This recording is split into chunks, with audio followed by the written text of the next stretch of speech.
ఇక sun stroke కి సంబంధించి పూర్తి అప్డేట్స్ అందించడానికి మా ప్రతినిధి చార్మి జాయిన్ అవుతున్నారు లైవ్ లో.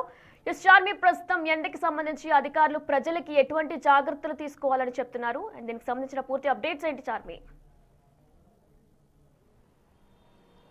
రైట్ వినయన, ప్రస్తుతం తెలంగాణ రాష్ట్రంలో ఇప్పటికే నిన్న చూసుకున్నట్టయితే 22 మంది ప్రాణాలు కోల్పోయాడుగా తెలిసింది. అయితే ఇప్పటికీ ఒక నివేదిక బయటకు వస్తుంది, 34 వరకు కూడా ఈ నంబర్ పెరిగే అవకాశం ఉంది అన్నట్టుగా తెలుస్తుంది.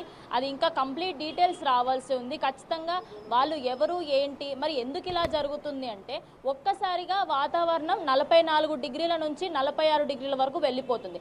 దాని తర్వాత కొద్దిసేపటికే ఆ వాతావరణం 40 డిగ్రీలకు వచ్చేస్తుంది. సాయంత్రం సమయాలలో బయటకు వెళ్దాము అంటే ఈదురుగాళ్ళు, మార్నింగ్ సమయాలలో బయటకు వద్దామంటే ఎండ తీవ్రత.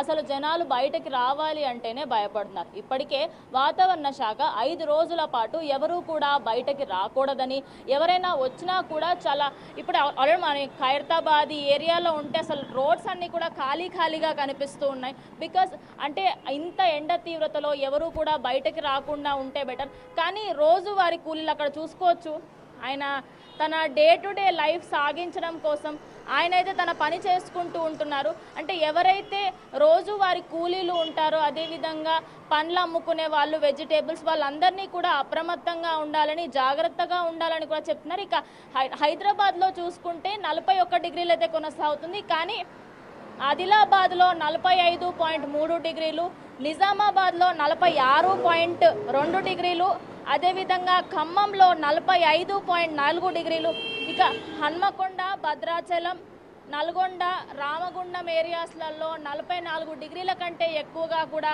ఉష్ణోగ్రతలు అయితే కొనసాగుతున్నాయి.